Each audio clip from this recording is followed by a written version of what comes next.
CGL 2020 mains का maths वाला paper solve कर रहे हैं। तो अभी तक 50 सवाल सॉल्व कर चुके हैं इस वाली शिफ्ट के। बचे हुए जो सवाल हैं उनको अब देखेंगे। इन सभी सवालों का पीडीएफ आपको मैं पीडीएफ के फॉर्म में दे दूंगा। आप टेलीग्राम वाले ग्रुप से इसे ज्वाइन कर लीजिए, लिंक आपको डिस्क्रिप्शन में मिल जाएगा। क्वेश्चन नंबर 51, सॉलिड सिलेंडर का वॉल्यूम दिया है, उसकी हाइट निकालना है। तो सिंपल सा अपना फॉर्मूला यहाँ पे लगा लेंगे। सॉलिड सिलेंडर है तो 22/7 पाई हो गया, मल्टीप्लाई बाय रेडियस यहाँ पे निकालनी है, उसी से एरिया मिलेगा। तो रेडियस का स्क्वायर मल्टीप्लाई बाय हाइट दी है 13 इक्वल टू 2002। अब देखो ये हो गया एक स्पेशल नंबर 2002। क्यों? क्योंकि मैंने क्लासेस में भी आपको बताया हुआ है कि दो स्पेशल नंबर के बारे में। 111 ये होता है 3 मल्टीप्लाई बाय 37 और 1001 ये होता है 7 इंटू 11 इंटू 13। तो ये नंबर्स जब नंबर सिस्टम में पढ़ा था तो मैंने आपको बताया था खास नंबर्स होते हैं, बार बार इनका कैलकुलेशन में प्रयोग होता है। तो जिसको ये बात पता है उसको तो ये अब डायरेक्ट दिखेगा, बहुत ज़्यादा कैलकुलेशन में वो नहीं उलझेगा। अपने को पता है ये क्या लिखा हुआ है, 2 मल्टीप्लाई बाय 1001। 1001 का मतलब 7, 11 और 13। अब बहुत सारी चीज़ें देखो कट रही हैं। 13 कट गया, 22 यहाँ पे कट गया, तो रेडियस की वैल्यू यहाँ पे आ गई 7। एरिया निकालना है तो 22/7 आर स्क्वायर, 7 इंटू 7, 7 एक कट जाएगा, 7 2 14 और 15, 154। Option number B. तो कुछ स्पेशल नंबर्स हैं जो अपने को पता होने चाहिए, क्लासेस में बताए भी जाते हैं, सब इंपॉर्टेंट चीजें हैं। यही चीजें होती है जो एग्जाम में आके फिर क्लिक करती हैं अपने दिमाग में। अदरवाइज क्या होगा, फिर आप कैलकुलेशन में ही फंसे रहोगे, एक्स्ट्रा टाइम वहां पे जबरदस्ती आप इन्वेस्ट करोगे। 52, एबीसी ट्रायंगल दिया है, एक एंगल दिया है एडी, बाइसेक्टर है एंगल ए का, और एक परपेंडिकुलर है। बहुत सारी चीजें हैं, पहले तो उसमें डायग्राम बना लेते हैं।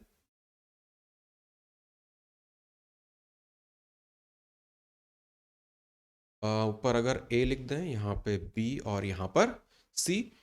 एंगल बी 78 डिग्रीज है, एडी बाइसेक्टर है एंगल ए का, एडी बाइसेक्टर है। स्ट्रेट लाइन से बना लें इसको। यहाँ पर डी लिख लेते हैं, ये बाइसेक्टर है। और AE परपेंडिकुलर है BC पर, परपेंडिकुलर भी ड्रॉप कर लेते हैं। मान लेते हैं कि कुछ यहाँ पर है परपेंडिकुलर, ये वाला पॉइंट हो जाएगा E। डी वाले को थोड़ा इस तरफ लिख लें, E। अब एंगल DAE 24 दिया है। DAE बीच में बनने वाला जो एंगल है, यहाँ पर जो बीच में एंगल बनेगा ये 24 दिया है। एंगल B दिया है आपको 78। अब यहाँ पे लग जाता है, देखो डायरेक्ट फॉर्मूला अगर अपने को पता है। यहाँ पे क्लास में भी मैंने आपको बताया था जब ज्योमेट्री पढ़ा था, तो एंगल बाइसेक्टर और परपेंडिकुलर बीच में जो एंगल रहता है, तो यहाँ पर जैसे 24 है, तो 24 की वैल्यू होती है किसके बराबर, बी और सी इन दोनों के डिफरेंस के बराबर। तो 78 माइनस सी और डिवाइडेड बाय 2, ये होता है डायरेक्ट फॉर्मूला। तो यहाँ पे हो जाएगा 48 इक्वल टू 78 माइनस सी, सी की वैल्यू हो जाएगी 30। ऑप्शन नंबर ए यहाँ पे करेक्ट है। अगर ये डायरेक्ट चीजें आपको नहीं पता है ना, ये सारी क्लासेस में पढ़ाई जाती, ये आपको पता होना चाहिए, तभी स्पीड बनेगी पेपर में। अदरवाइज हर सवाल को बेसिक से करेंगे तो कैसे स्पीड बनेगी। 53, रेशो दिया है इनकम का ए और बी का 4:3 लास्ट ईयर, और इंडिविजुअल इनकम का। देखो ऐसा सवाल 2-3 बार आ चुका है, तो अब अपने को इसको सॉल्व करने का तरीका अच्छी तरह से पता है। ए है, बी है, इनकम की बात करनी है लास्ट ईयर और प्रेजेंट ईयर में। तो लास्ट ईयर को यहां पे एल लिख रहा हूं, प्रेजेंट ईयर को मैं पी लिख रहा हूं। लास्ट ईयर क्या था रेशो, 4 और 3 का रेशो था दोनों के बीच में। Ratio of their individual incomes last year और प्रेजेंट ईयर।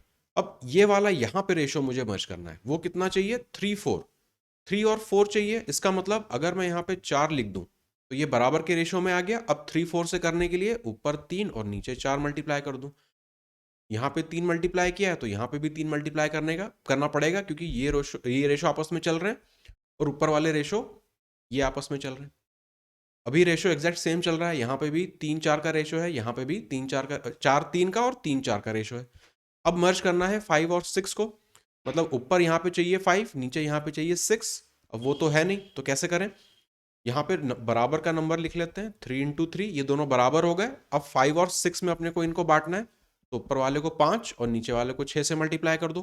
क्योंकि इसको 5 से मल्टीप्लाई किया था, ये इस वाले से पहले से रेशो में है, तो इसको भी 5 से मल्टीप्लाई करना पड़ेगा। और ये भी ऊपर नीचे रेशो में पहले से है, तो इसको भी 5 से मल्टीप्लाई करना पड़ेगा।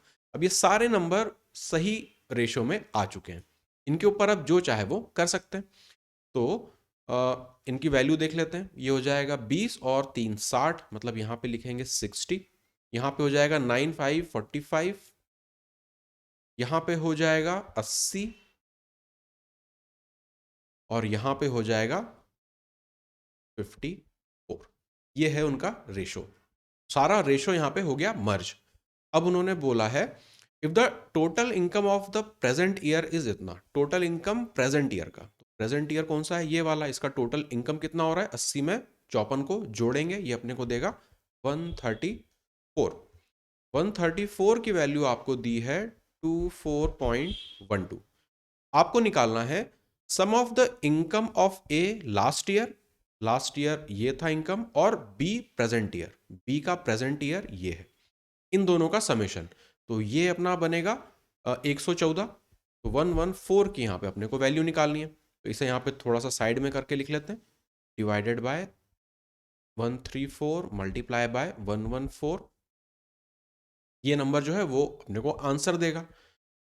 इसे सिंप्लीफाई कर लेते हैं, 4 से तो ये कटेगा नहीं, 2 से काट लेते हैं, ये हो जाएगा 57। यहाँ पर 2 से करेंगे तो 6 बार और 7 बार। डेसिमल है तो नीचे 100 मान लेंगे, है ना, बाद में डेसिमल लगा देंगे।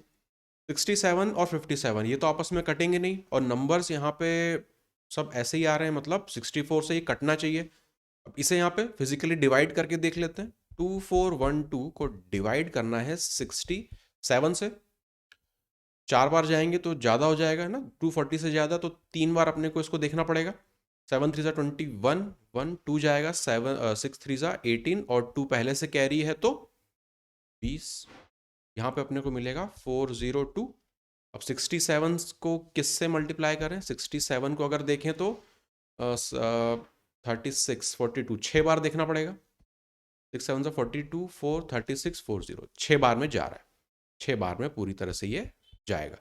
तो यहाँ पे लिख लेंगे 36 है 0.36, मल्टीप्लाई करेंगे 6 7 42, लास्ट में 2 होना चाहिए, एक ही में आ रहा है, ऑप्शन नंबर बी यहाँ पे हो जाएगा सही। तो रेशो मर्ज करने की ये सवाल रहते हैं, पहले चूंकि आ चुके हैं तो अपने को ये चीजें अब बननी चाहिए। An article was sold at rupees इतने after offering a discount of 10.5%। अगर डिस्काउंट इतना दिया होता तो उसे कितने का बेचना होता। देखो इसी तरह का सवाल अब ये तीसरी बार आ रहा है। पहले क्या हो रहा था, उसमें सेलिंग प्राइस देके प्रॉफिट या लॉस दे रहे थे, यहाँ पे डिस्काउंट दे रहे हैं, यहाँ पे डिस्काउंट परसेंट पे काम कर जाएंगे। कैसे, सिंपल है, देखो डिस्काउंट परसेंट अगर इतना है 10.5%, मतलब एसपी का परसेंटेज क्या रहा होगा, 100 में से इसको घटा देंगे तो वो अपने को मिलेगा एसपी का परसेंट। मतलब इसको इस तरह से लिख सकते हैं कि 10.5% या फिर 89.5% की जो वैल्यू है वो है 716। यूनिटरी मेथड सिंपल सा यहाँ पे लगाएंगे, तो 6.5% डिस्काउंट, मतलब इसको 100 माइनस 6.5 करें तो 6 घटाएंगे और 0.5, 93.5% की वैल्यू कितनी होगी, यही बस निकालना है। तो 716 डिवाइडेड बाय 89, पॉइंट तो कट जाएगा, 5 मल्टीप्लाई बाय यहाँ पे 935। इसे अपने को सिंप्लीफाई करना है। 5 से होता हुआ तो दिख रहा है, 5 से एक बार, फिर 8 बार, फिर 7 बार, 5 से ये एक बार, फिर 7 बार, और फिर 9 बार। अब 179 और 187 में तो कॉमन कुछ नहीं है, तो ये पूरा आपस में कटना चाहिए, क्योंकि देखो आंसर पूरा अपना यहाँ पे इंटीजर में आ रहा है। तो 179 को कितनी बार ले जाएं कि ये हो जाए, आखिरी में 6 चाहिए, 9 कब देगा, 4 से दे सकता है, 4 से देख लेते हैं, 9 4 36, 3 28, 1 2 28, तो यहाँ पे 3 जाएगा और ये 7 आएगा, 4 बार में ये जा रहा है, यहाँ पे हो जाएगा 4। बस 187 को 4 से मल्टीप्लाई करना है, तो आखिरी में 8 दिखना चाहिए, एक ही में आ रहा है, ऑप्शन नंबर ए यहाँ पे आंसर हो जाएगा। 187 मल्टीप्लाई बाय यहाँ पे 4 करेंगे तो वो अपने को देगा 748। सिंपल यूनिट डिजिट से यहाँ पे पकड़ लिया, क्योंकि सबकी यूनिट डिजिट यहाँ पे अलग अलग दी हुई थी। नेक्स्ट ट्रिग्नोमेट्री का सवाल। कंडीशन दी है कि थीटा जो है वो 0 से 90 के बीच में है और इस पूरे एक्सप्रेशन की अपने को वैल्यू निकालनी है।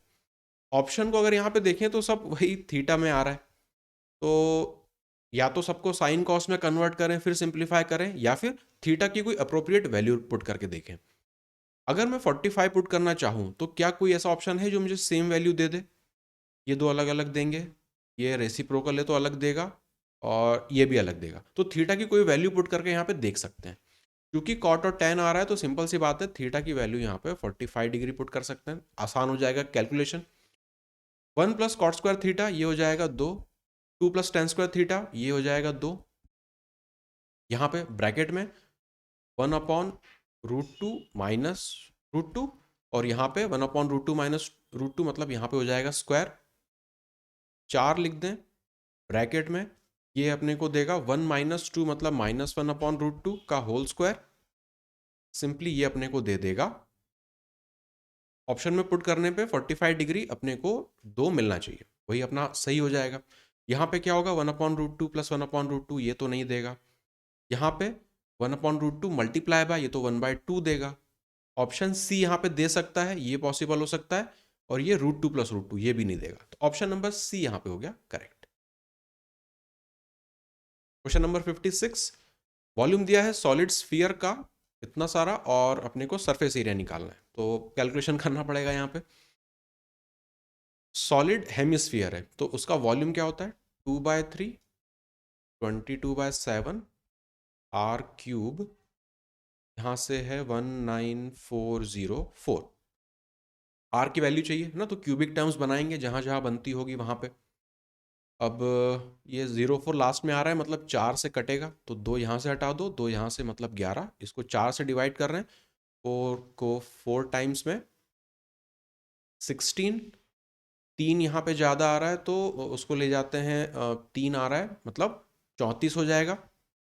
4 से जा सकते हैं 8 बार, 2 आ रहा है 5 और यहाँ पे आ रहा है 4 तो 1, 4851। 11 से इसको सिंप्लीफाई कर दें तो ये हो जाएगा 4 बार, फिर 4 बार और फिर 1 बार।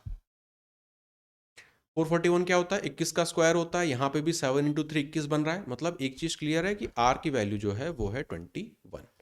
अब उन्होंने बोला है कि उसका टोटल सरफेस एरिया आप हमें बताओ, तो total surface area solid hemisphere का πr² तो कर्व सरफेस एरिया, और जो टॉप सरफेस है उसका πr², मतलब 3πr², 3 multiply by 22/7 into 21 multiply by 21, 7 से काट दें ये हो जाएगा 3 बार। यूनिट डिजिट अब यहाँ पे भी चेक कर सकते हैं क्योंकि 2 5 9 8 सब कुछ आ रहा है, तो 3 2 6, यहाँ से 6 आएगा, यहाँ से 3 आएगा, 18 मतलब 8 आना चाहिए। ऑप्शन नंबर डी यहाँ पे करेक्ट है। Question number 57, A B and C are positive numbers, positive number हैं और ये रेशो की टर्म्स में कंडीशन दी है, ये निकालना है।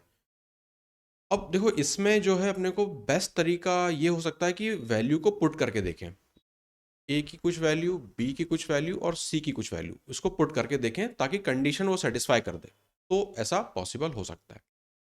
अब ए और बी की ऐसी वैल्यू पुट करनी कि स्क्वायर करने के बाद 34 मिलना चाहिए, तो देखो एक तो दिख रहा है 5 अगर लें तो 25 हो जाएगा, और उसमें अगर 9 जोड़ दें तो वो अपने को 34 देता है, मतलब ए और बी में एक जो है वो 3 होगा, एक 5 होगा, तो एग्ज्यूम कर लेते हैं कि ये 3 है और ये 5 है। आगे टेस्ट करते हैं, b² प्लस c² अपने को चाहिए 61 चाहिए अपने को, तो 5 के हिसाब से 25 तो आपने पहले ही ले लिया, और आगे 61 से अगर 61 से माइनस करके देखें, तो अगर माइनस करके देखें तो ये हो जाएगा 6, यहाँ पे देगा 3, मतलब c की वैल्यू 6 हो सकती है, वो 61 दे देगा। तीसरी वाले में इसको वेरीफाई कर लेंगे कि जो वैल्यूज आ रही हैं वो सही है कि नहीं। c² और a² मतलब 36 प्लस a है 3 मतलब 9, ये देगा 45 आ भी रहा है, मतलब वैल्यूज जो एज्यूम करी हैं वो बिल्कुल सही है, यही वैल्यूज हैं। बस अब जो भी पूछा है वो निकाल लेंगे। b माइनस a करना है मतलब 2, c माइनस b करना है मतलब 1, c माइनस a करना है मतलब 3, 2:1:3 रेशो है। ऑप्शन नंबर बी यहाँ पे हो जाएगा correct. A trader gains 25% by selling an article 20 with 20% discount on mark price, तो 20% डिस्काउंट दे रहा है, उसके बाद भी उसको 25% का गेन हो रहा है, अगर कॉस्ट प्राइस को 30% से बढ़ा दें तो कितना डिस्काउंट देना चाहिए कि उसे 15% प्रॉफिट हो। इफेक्ट्स मेथड यहाँ पे लगा देंगे। सबसे पहले MP अपॉन CP का मुझे रेशो चाहिए, तो डिस्काउंट दे रहा है 20% का मतलब 4/5, प्रॉफिट हो रहा है 25% का मतलब 5/4। MP अपॉन CP जो है वो मुझे मिल रहा है यहाँ पे 25/16, ये MP अपॉन CP मुझे मिल गया। अब वो क्या करेंगे, कॉस्ट प्राइस जो है उसको 30% से आपको बढ़ा देना है। कॉस्ट प्राइस को 30% से बढ़ाना है मतलब 16 को 30% से बढ़ाना है। 30% से बढ़ाने का क्या मतलब होता है कि 13/10 से मल्टीप्लाई करेंगे तो 13 यहाँ 10 यहाँ पे इसका ऊपर चला जाएगा, ये हो जाएगा। अब कितना डिस्काउंट दें कि प्रॉफिट 15% हो, तो डिस्काउंट के इफेक्ट को अगर मैं x लिख लूं या इसे DE लिख देता हूं, इक्वल टू प्रॉफिट चाहिए 15%, 5% का मतलब होता है 3/20, 15 का मतलब होगा यहाँ पे 5 का होता है 1/20, 15 का होगा 3/20। प्रॉफिट देना है तो 23/20, 23/20। अब 25, 23, 10 कुछ भी नहीं कट रहा है, 4 के अलावा 4 से ये हो जाएगा 4 बार, 4 से ये हो जाएगा 5 बार।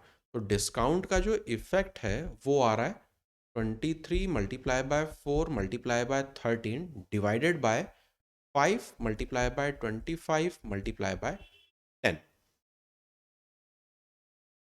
इतना आ रहा है यहाँ पे इफेक्ट।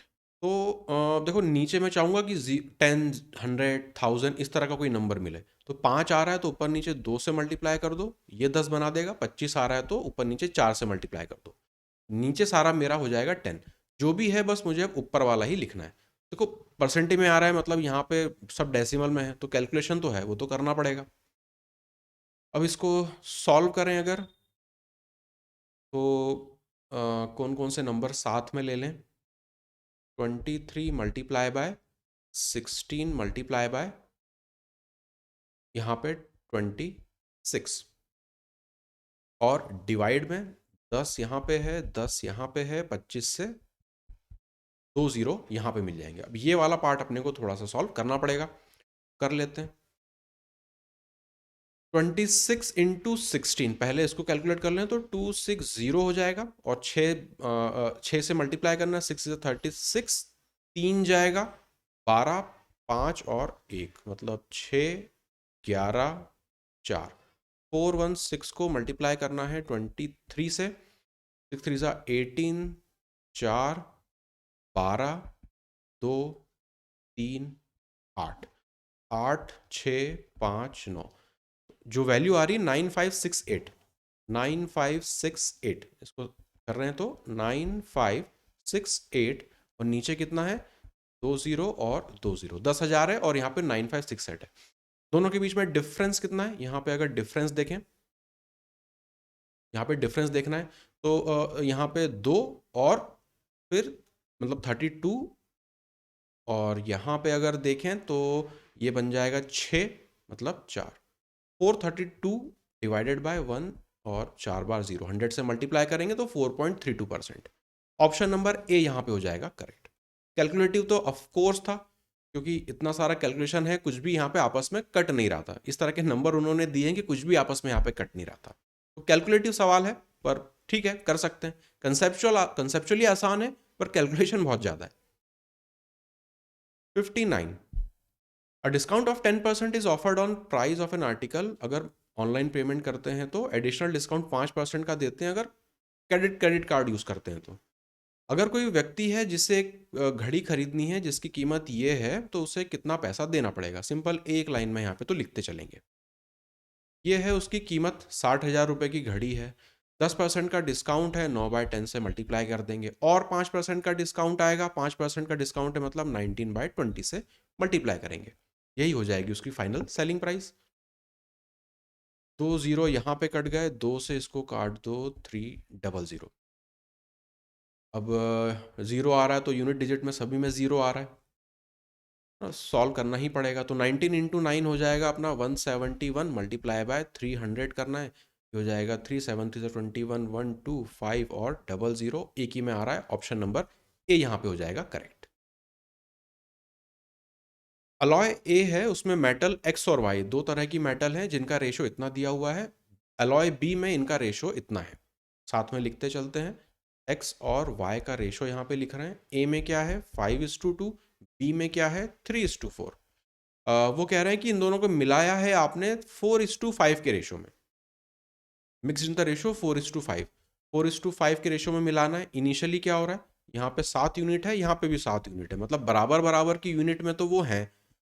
इनको किस रेशो में मिलाना है, 4:5 में। तो ऊपर वाले को 4 से मल्टीप्लाई कर देंगे, नीचे वाले को 5 से मल्टीप्लाई कर देंगे।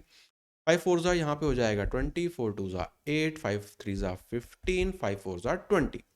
इस रेशो में ये मिल जाएंगे तो जोड़ देंगे 28 और यहाँ पे 35। 7 से सिंप्लीफाई करें तो 5 और 4, 5:4 का रेशो वो फॉलो करेंगे। परसेंटेज निकालना है एक्स का क्या होगा उस अलॉय में, नए वाले में। तो एक्स है कितना, 5 यूनिट, कितने पे, टोटल 9 यूनिट पे। 1/9 कितना होता है, कन्वर्जन अपने को अच्छे से याद है, 1/9 होता है 11.11। 5 टाइम्स करेंगे मतलब 55.55। ऑप्शन में देखें तो ऑप्शन नंबर सी यहाँ पे हो जाएगा करेक्ट। फ्रैक्शन से डेसिमल कन्वर्जन या फ्रैक्शन से परसेंटेज कन्वर्जन, ये सब अपने को आना चाहिए, इन पे पकड़ होनी चाहिए। 1/2 से लेके 1/12 तक के जो भी फ्रैक्शन है उनका परसेंटेज कन्वर्जन तो आना ही चाहिए। नेक्स्ट 61 नंबर सिस्टम का सवाल, डिविजिबिलिटी चेक करनी है 72 से, और ये सारा नंबर दिया हुआ है। देखो 72 से डिविजिबिलिटी चेक करनी मतलब 8 से और 9 से चेक करनी है। नंबर सिस्टम में मैंने आपको पढ़ाया हुआ है कि जब भी 8 से चेक करनी होती है तो हम केवल लास्ट की 3 डिजिट देखते हैं। तो यहाँ पे है 7B और 6, 7B6। 8 से ये कब डिविजिबल होगा, तो पहले 7 के साथ पेयर बनाएंगे। 7 के साथ सबसे छोटा नंबर देगा 2, 7 to 2 से हो सकता है। 6 के साथ आगे क्या लगाऊं, 0 6 नहीं होगा, 1 6 हो सकता है, तो 1 6। इन दोनों को जोड़ दो, मतलब जो यहाँ पे B की वैल्यू आएगी वो होगी 3। 3 के अलावा कुछ हो सकती है क्या, अगला गैप यहाँ पे और आगे चलेंगे तो नहीं होगी। 3 को लेके चलते हैं, फिलहाल अपने पास 3 वैल्यू यहाँ पे आ रही है। 4 4 की गैप पे भी नेक्स्ट चेक कर सकते हैं, मतलब अगर यहाँ पे 3 आ रही है ना, तो अगला गैप कितने पे आएगा, 4 पे आएगा। 4 का गैप मतलब यहाँ पे 776 हो जाएगा। क्या ये डिविजिबल होगा, 8 से करके देख लो, 9 बार में जाओगे आप, 72 56 डिविजिबल होगा। तो बी की 2 वैल्यूज हैं अपने पास यहाँ पे, एक है 3 और दूसरी है 7। बी की 2 वैल्यूज हैं अपने पास। अब इनके लिए करस्पॉन्डिंग ए की वैल्यू निकाल लेते हैं। तो नंबर है 75462A 97। बी की पहले अगर 3 वैल्यू पुट करके देखें और यहाँ पे लिख दें 6। अब 9 से डिविजिबिलिटी चेक करनी है। 9 से क्या होता है, जितने 9 बन जाएं ऐड करके उनको काटते चलो। तो 9 यहाँ पे कट गया, 6 3 9 यहाँ पे कट जाएगा, 2 और 7 यहाँ पे कट जाएगा, 5 4 9 यहाँ पे कट जाएगा। तो 7 और 6 ये अपने को देगा 13। ए की वैल्यू क्या पुट कर दें कि 18 बना दें 5। तो अगर बी की वैल्यू 3 है तो ए की वैल्यू एक तो 5 हो सकती है। इसको अगर यहाँ पे पुट करके देखें, 5 8 जा 40 माइनस 4 3 जा 12, ये दे रहा है 28। अंडर रूट लेंगे, अंडर रूट 28। एक तो दिख रहा है ऑप्शन में, तो इसी को टिक कर देंगे। 7 वाली से फिर अब चेक करने की जरूरत अपने को नहीं है, क्योंकि एक ने ही अपने को आंसर दे दिया। उससे हो भी सकता है कोई मैचिंग आंसर आए या ना आए, टाइम वेस्ट नहीं करेंगे। पहली चीज ने अपने को आंसर दे दिया, बस उसी को टिक कर देंगे। एबीसी ने इन्वेस्ट किया अपना कैपिटल इस रेशो में, कितने महीने या कितने टाइम के लिए, इसमें और रिस्पेक्ट प्रॉफिट शेयरिंग हो रही है। ठीक है, बस सिंपल है। कैपिटल के रेशो को मल्टीप्लाई कर देंगे टाइम के रेशो से, तो वो अपने को सीटी का रेशो दे देगा, जिस रेशो में प्रॉफिट डिवाइड होता है। तो 2 को 4 से मल्टीप्लाई करेंगे 8 का रेशो, 3 को 2 से मल्टीप्लाई करेंगे 6 का रेशो, 5 को 3 से मल्टीप्लाई करेंगे 15 का रेशो। ए बी सी तीनों का रेशो अपने को यहाँ पे मिल गया, ये प्रॉफिट का रेशो है। तो if the difference between profit share of A and B, इन दोनों के बीच में गैप कितना है, 2 का। 2 यूनिट करस्पॉन्ड कर रहा है 186 1 2 3 को। तो सी का निकालना है, मतलब 15 का निकालना है। 15 का कितना होगा, तो 18600 2 से डिवाइड करेंगे तो 9300 मल्टीप्लाई बाय 15। तो यहाँ पे 5 आना चाहिए, 2 में आ रहा है, तो थोड़ा सा सॉल्व भी कर लेते हैं। 93 मल्टीप्लाई बाय 15 है 09150345। 5 9 और 13 1395000। ऑप्शन नंबर डी यहां पे हो जाएगा सही। क्वेश्चन नंबर 63, सिंप्लीफिकेशन का सवाल है तो इसको देखते हैं। यहाँ पे लिखा है 1/4 प्लस ए स्क्वायर माइनस बी स्क्वायर का फॉर्म बन रहा है, तो ए प्लस बी इंटू ए माइनस बी कर देंगे, ऐड करेंगे दोनों को तो देगा 28 और यहाँ पे 0.7, 28.7 मल्टीप्लाई बाय, अब की बार माइनस करना है दोनों को, 35 कट जाएगा तो यहाँ पे हो जाएगा 12 multiply by 0.0175 divided by 1.05 common ले लें, अंदर बचेगा 1.05 प्लस 27.65, ऐड कर देंगे दोनों को तो 28.7, 28.7 यहाँ पे हो जाएगा। तो ये आपस में कट गया, एक डेसिमल यहाँ से हटा दें तो ये यहाँ पे शिफ्ट हो जाएगा, और यहाँ से भी हटा दें तो नीचे 100 लिख लेते हैं। अब 25 से काटेंगे ये जाएगा 7 बार, 25 से काटेंगे जाएगा 4 बार, 4 से इसे काटेंगे 3 बार, और 7 से इसे काटें तो 1 बार, और 5 बार, 3 से काटें तो ये हो जाएगा 5 बार, 21 से था 5 बार वैसे भी कट जाता। तो 1/4 प्लस 1/5 एलसीएम ले लेंगे, यहाँ पे हो जाएगा 20, ऊपर होगा 5 प्लस 4 तो 9/20, option number C. A started a business with capital, इतने कैपिटल से उसने स्टार्ट किया, और बी और सी को 4 और 6 महीने के बाद उसने अपने बिजनेस में लिया। 1 साल के बाद उनका जो प्रॉफिट है वो इस रेशो में डिवाइड किया, तो सम ऑफ कैपिटल निकालना है बी और सी का, सम ऑफ कैपिटल निकालना है बी और सी का। ऊपर लिख लेते हैं, यहाँ पे है ए, यहाँ पे है बी और यहाँ पर है सी। ए ने इतना इन्वेस्ट किया, सब कुछ 000 है, यहाँ पे भी सब कुछ जीरो में है लगभग, एक को छोड़ के, तो एक काम करते हैं कि जीरो को छोड़ देते हैं अभी के लिए, है ना, जो भी रहेगा सबका 1000 में मानेंगे।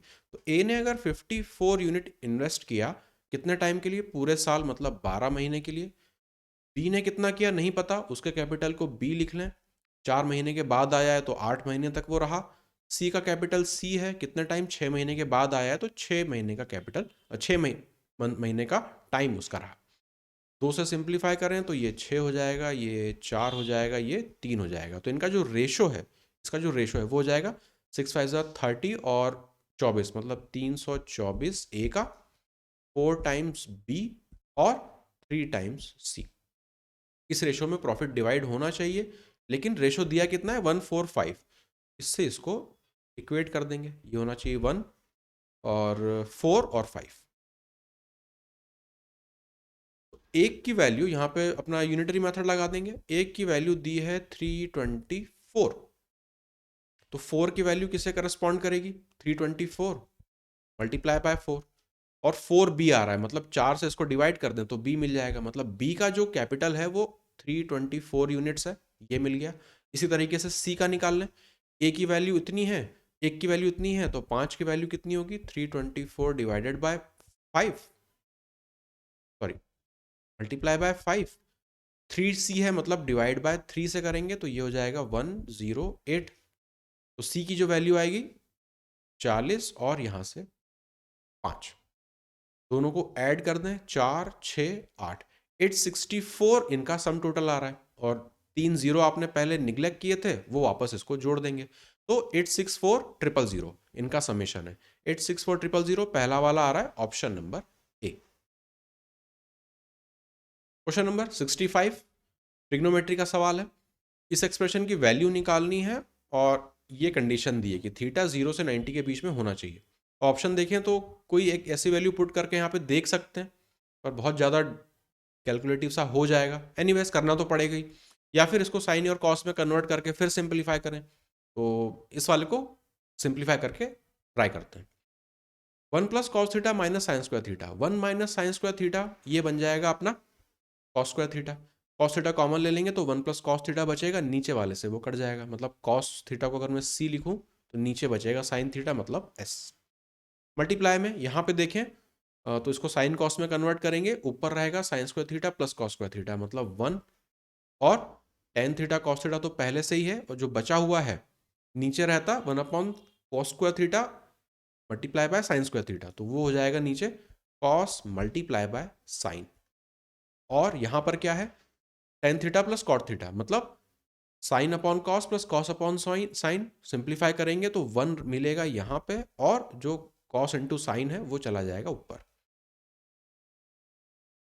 तो ये आपस में कट जाएंगे, अपने को सिंपल मिलेगा cos theta upon sine theta, ये होता है cot theta. Option number D यहां पे हो जाएगा सही। Question number 66, a plus B की वैल्यू दी है और a इंटू बी की वैल्यू दी है, क्यूब निकालना है। तो पहला अगर कुछ वैल्यू पुट करने की कोशिश करें तो 10 कैसे बना सकते हैं, 1 और 10 से या 2 और 5 से। समेशन करके 8 तो नहीं मिलेगा, मतलब यहाँ पे फॉर्मूले को यूज़ करना ही पड़ेगा। पहले क्या करें, इसको स्क्वायर करते हैं। तो A square plus B square plus 2ab वो हो जाएगा 20 इक्वल टू 8 का स्क्वायर 64, मतलब ए स्क्वायर प्लस बी स्क्वायर की वैल्यू है 44। अब क्यूब वाला फॉर्मूला लगा देंगे, ए क्यूब प्लस बी क्यूब की वैल्यू होगी, ए प्लस बी की वैल्यू 8 है, ब्रैकेट में ए स्क्वायर प्लस बी स्क्वायर अभी निकाला 44, और प्लस है तो माइनस आएगा, माइनस ऑफ ए बी मतलब 10, तो ये हो जाएगा 34। 8 4 32, लास्ट में 2 आना चाहिए, 2 में आ रहा है तो 32, 3 जाएगा 24 27, ऑप्शन नंबर सी यहाँ पे करेक्ट हो जाएगा। 67, एक्स की वैल्यू दी है, बड़ी अजीब सी वैल्यू है, और इस एक्सप्रेशन की वैल्यू निकालना है। और सब कुछ अंडर रूट में आ रहा है, तो एक चीज़ तो क्लियर है कि पहले तो स्क्वायर लेना पड़ेगा, वरना उसके बिना तो कुछ सॉल्व कर नहीं पाएंगे यहाँ पे। तो स्क्वायर ले लें, इसमें इसको स्क्वायर कर दें पूरे को, एक्स स्क्वायर बराबर होगा, इसका स्क्वायर बन जाएगा 1 plus √3/2 plus 1 minus √3/2 minus of 2 multiply by, इन दोनों का मल्टीप्लीकेशन करना है। अंडर रूट के अंदर क्या आएगा, a plus B A minus B का फॉर्म बनेगा 1 माइनस 3/4, ये वाला फॉर्म इसमें बनेगा। प्लस माइनस में ये कट जाएगा आपस में, ये इसकी वैल्यू रहेगी 2 माइनस 2 मल्टीप्लाई में 4 और 1 मतलब 1/4, अंडर रूट लेंगे 2 मतलब यहाँ पे -1, यहाँ पे सिंपल लिख दो -1। तो x की वैल्यू जो है, एक्स स्क्वायर की वैल्यू 1 आएगी तो x की वैल्यू हो जाएगी 1। x की वैल्यू 1 आ गई, उसको यहाँ पे पुट कर दो। √3 की वैल्यू क्या होती है, √3 की वैल्यू होती है 1.73, √2 की वैल्यू क्या होती है 1.414, बेसिक वैल्यू है, याद होनी चाहिए। 1.73 में से एक घटाएंगे तो 0.73, और 1.73 में एक जोड़ेंगे तो 2.73, डेसिमल वगैरह हट जाएंगे। अब इसको फिजिकली अपने को डिवाइड करके देखना पड़ेगा। तो 73 को डिवाइड करना है 273 में, डेसिमल लगाएंगे 0 आएगा, कितनी बार जाएगा वो अपने को देखना है 273। ऑप्शंस का यूज़ करेंगे, एक बार तो नहीं 2 बार तो लेके जाना ही पड़ेगा, 2 बार लेके जाएंगे 6 14 5 576, 2 बार में होगा 576, डेसिमल लगा हुआ है, यहाँ पे हो जाएगा 4 12, यहाँ पे रहेगा 46 है ना, ये 546, इसको माइनस करना है, तो ये हो जाएगा 4, 12 में से 4 जाएगा 8, यहाँ पे रहेगा एक, डेसिमल है तो यहाँ पे एक 0 लग जाएगा। अब 273 कितनी बार जा सकता है, 7 या 5, तो अगर 5 वाले से देखें 273 मल्टीप्लाई बाय 5 करना है, मल्टीप्लाई बाय 5 करना है मतलब 5 से सिंपल कर ही लेते हैं ना, इतना क्यों दिमाग लगाएं उसमें। 15 1 6 3 और 1 3 कम है, और इससे ज़्यादा बार जा सकते हैं, मतलब नेक्स्ट पॉसिबल ऑप्शन है ऑप्शन नंबर डी। जरूरी नहीं आप बिल्कुल एक एक डेसिमल तक लेके जाओ, ऑप्शंस का यूज करके अप्रोक्सीमेशन करो। अपने को पता है, देखो पहला तो 2 से जा रहा है, मतलब बी और सी तो गए, या तो ए होगा या बी होगा, तो 2 के बाद 5 से टेस्ट कर लो, उतने में सेटिस्फाई हो रहा है तो ठीक, नहीं तो नेक्स्ट वाला अपने आप आंसर हो जाएगा। Question number 68, circle is inscribed in triangle PQR touching the side, सारी साइड्स को टच करता हुआ एक सर्कल अपने को बनाना है। पहले सर्कल ही बना लेते हैं, अब ट्राइंगल बना लेते हैं इस पर बनने वाला, सारी साइड्स टच करनी है।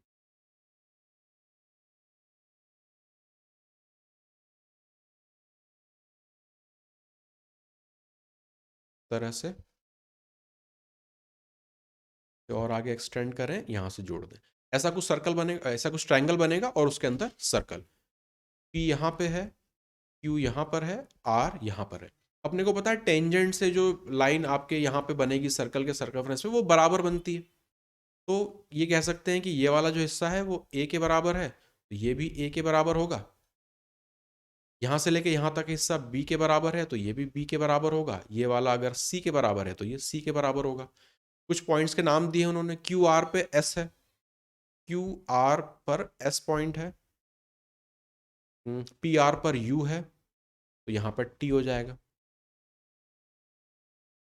If the perimeter of triangle इतना दिया हुआ है, टोटल पेरीमीटर दिया हुआ है, मतलब 2 times a plus B plus C, अगर 32 है तो a plus B plus C की वैल्यू जो है वो 16 हो जाएगी।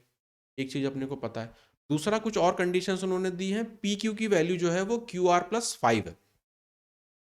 पी क्यू है कितना, a प्लस सी, तो ये भी लिखते चलते हैं। a प्लस सी की जो वैल्यू है वो क्यू आर, क्यू से लेके आर मतलब a प्लस बी, और उससे 5 ज़्यादा है, 5 ज़्यादा है, तो यहाँ से a कट जाएगा और इसे उस तरफ ले लें तो c माइनस बी की वैल्यू 5 है। ये पहली इक्वेशन से पता चला। दूसरा उन्होंने दिया है पी क्यू की वैल्यू पी आर प्लस 2, तो पी क्यू है अपना a प्लस सी, और ये दिया है P R C plus B plus 2। तो यहाँ पर कॉमन क्या है, c है, तो यहाँ से c हटा दो, यहाँ से c हटा दो, b को इस तरफ ले आते हैं, a माइनस बी, ये वैल्यू हो जाएगी 2। अब ये वैल्यूज अपने सामने हैं, ये कह सकते हैं कि इक्वेशंस अपने सामने हैं, इनसे अपने को सही वैल्यू चाहिए। तो या तो कुछ प्लस माइनस करके निकालो या फिर वैल्यूज यहाँ पे इनका यूज करके गैस कर सकते हैं। तो यहाँ पे कोशिश करते हैं गैस करने की। a, b और c वैल्यूज मुझे चाहिए। एक चीज तो देखो क्लियरली दिख रही है यहाँ पे कि c b से बड़ा होना चाहिए और a b से बड़ा होना चाहिए। तो एक कंडीशन और निकाल लेते हैं, अगर इन दोनों का यूज करें, इन दोनों इक्वेशंस का यूज करें, और एक को दूसरे से माइनस कर दें, तो c माइनस ए की वैल्यू आ जाएगी 5 में से 2 घटाएंगे 3, ये मिल गई चौथी इक्वेशन। तो सबसे बड़ा कौन है, ए बी सी में क्लियरली दिख रहा है कि c सबसे बड़ा होना चाहिए, नेक्स्ट आएगा a और फिर आएगा b। तो कुछ ऐसी वैल्यूज अपने को चाहिए कि c सबसे बड़ा, फिर b और b, फिर a और b सबसे छोटा। वैल्यूज अपने को यहाँ पे गैस करनी है। टोटल समेशन 16 होना चाहिए, ये तो अपने पास है ही, टोटल समेशन 16 होना चाहिए। तो c की वैल्यू अगर मैं, ट्रायल एंड एरर है अब तो, अगर मैं 10 पुट करूं तो b की वैल्यू 5 हो जाएगी, ये तो दे देगा। बचा हुआ कितना रहेगा, 1, तो उससे तो ये वैल्यू बनेगी नहीं, a माइनस बी, मतलब ये वैल्यू सही नहीं है। नेक्स्ट अगर 5 बनाना है तो c को मैं क्या दे दूं, 8 दे दूं, और b को 3 दे दूं, तो c माइनस बी यहाँ पे 5 हो जाएगा। और अब c माइनस बी माइनस ए माइनस बी 2 आना चाहिए, मतलब इसकी वैल्यू अगर 5 हो जाए तो 2 दे देगा, और c और a में देखें तो 3 का डिफरेंस आ रहा है, मतलब यही मेरी सही वैल्यूज है। वैल्यूज जो है वो सही गैस कर ली। अब जो भी उन्होंने पूछा हो निकाल लेंगे। पी आर की वैल्यू बतानी है। पी आर क्या है, c प्लस बी, तो c प्लस बी है 11, ऑप्शन नंबर डी यहाँ पे हो जाएगा सही। बहुत अच्छा सवाल है। कंसेप्ट तो पता है कि एक्सटर्नल पॉइंट से जो सरकमफ्रेंस पे पॉइंट डालेंगे, टेंजेंट डालेंगे, वो लेंथ में बराबर होंगी, लेकिन ये इक्वेशंस बना लेने के बाद यहाँ पे वैल्यूज को गैस करना पड़ेगा। 69 सिंप्लीफिकेशन का सवाल, चलो सॉल्व ही करना है, बोर्ड मास लगाना है, और क्या कर सकते हैं। तो पहले न्यूमरेटर को अगर सॉल्व कर लें, इस x के पहले न्यूमरेटर को सॉल्व कर रहे हैं। 20 मतलब 23/4 माइनस 3/7 मल्टीप्लाई बाय, ये हो जाएगा 63/4 प्लस 35 और 2 72/35, डिवाइड है तो मल्टीप्लाई लिख लेते हैं, ये हो जाएगा 25 और 11 36, तो 25 ऊपर और 36 नीचे। ये तो न्यूमरेटर का पार्ट है, तो 36 से ये जाएगा 2 बार, 5 से 5 बार, 5 से 7 बार, ये चला जाएगा 9 बार, 9 तिया 27, माइनस यहाँ पे माइनस 27, यहाँ पे 23, मतलब -4/4 -1, ये देगा -1, प्लस यहाँ पे हो रहा है 10/7, तो ये अपने को देगा अल्टीमेटली, जो न्यूमरेटर वाला पार्ट है साइड में लिख लेते हैं, वो अपने को दे रहा है 3/7। ये न्यूमरेटर निकाला। अब डिनोमिनेटर निकालते हैं, पूरे को मिटा देते हैं, न्यूमरेटर तो मिल चुका है, डिनोमिनेटर को अब सॉल्व करना पड़ेगा। तो 3/4, डिवाइड का साइन है तो मल्टीप्लाई लिख लेते हैं, ये हो जाएगा 4/4, 21 प्लस 25 और 3 28/5 डिवाइड का साइन है तो मल्टीप्लाई लिख लो उल्टा करके 15/49। सिंप्लीफाई करें 4 कट जाएगा, ये हो जाएगा 7, 5 से 3, 7 से 4 बार और ये 7 बार, मतलब 1/7 यहाँ पे आ रहा है प्लस 12/7, तो ये अपने को दे रहा है 13/7। ये क्या है? डिनोमिनेटर है, तो दोनों को बस डिवाइड कर देना है, दोनों को डिवाइड कर देना है। ये अपना न्यूमरेटर था और ये डिनोमिनेटर है, 7 कॉमन है, मतलब 3/13। ये तो क्या आ गया? x की वैल्यू आ गई। ये तो क्या आ गया? x की वैल्यू आ गई। 3/13 x की वैल्यू है। उन्होंने बोला है कि when y is added to x, इसमें जब y को जोड़ें तो जो रिजल्टेंट है वो आता है 7/13 का। तो y की क्या वैल्यू होनी चाहिए? डिवीजन में 13 और ऊपर 4, 4/13। Option number D. Question number 70, standard pattern based सवाल होता है। ऐसे सवाल सीजीएल में पहले भी आ चुके हैं, तो अपने को पता है इसकी मेथड क्या होती है। एक एक का गैप आ रहा है तो क्या करो, हर एक टर्म को रैशनलाइज करते चलो, हर एक टर्म को रैशनलाइज करते चलो। पहली टर्म को रैशनलाइज करेंगे तो वो अपने को देगा 4 प्लस √15। नीचे तो 16 माइनस 15 1 देगा, तो डिनोमिनेटर की चिंता नहीं करनी है। यहाँ पे माइनस के साइन के साथ ऊपर हो जाएगा √15 प्लस 14 होता तो माइनस √14 ना। अगेन इसको भी रैशनलाइज करेंगे, नीचे 1 आएगा। तीसरी वाली टर्म को देखें तो ये देगा प्लस का √14 और प्लस का √13, इसी तरह से सो ऑन। तो एक चीज इसमें जो पैटर्न बनता हुआ दिखता है कि ये इससे कटता है, ये इससे कटता है, इस तरह से टर्म्स कटती चली जाएंगी। लास्ट में जो आखिरी वाली टर्म रहती है ये बस बचती है, तो वो होगी क्या?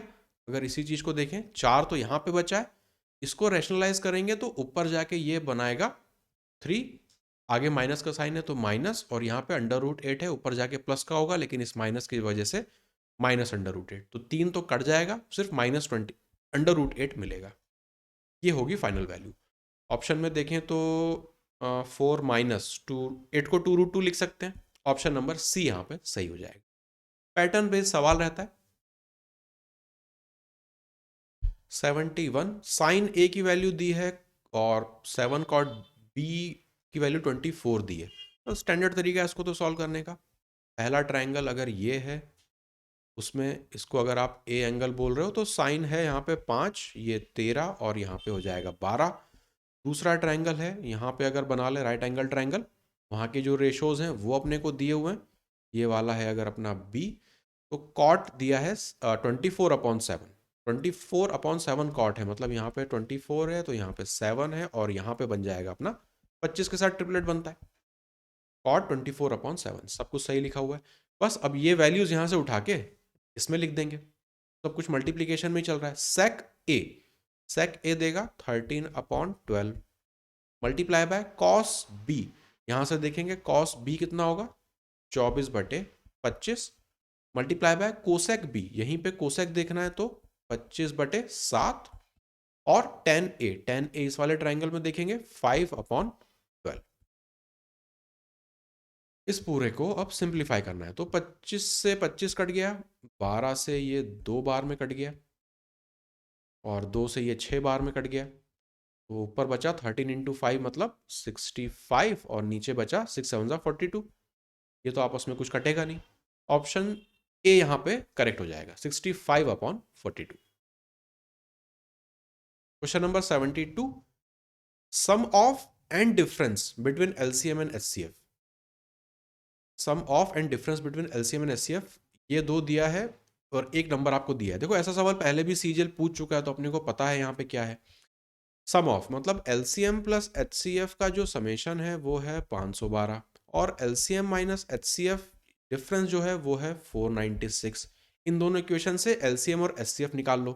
तो यहाँ पे अगर देखें 2 टाइम्स जो एलसीएम है वो बराबर होगा, दोनों को जोड़ना पड़ेगा, तो 8 0 1 और 1 0, मतलब एलसीएम की जो वैल्यू है एल वो हो जाएगी, इसका आधा जस्ट करेंगे 504।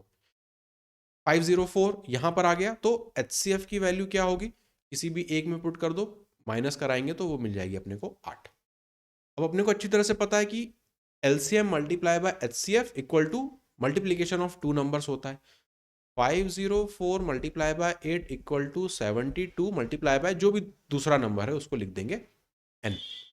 8 से ये कट जाएगा 9 बार, 9 से इसको काटेंगे 9 5 ज़ा 45 और 6 टाइम्स में 54, तो n की वैल्यू आ जाएगी 56।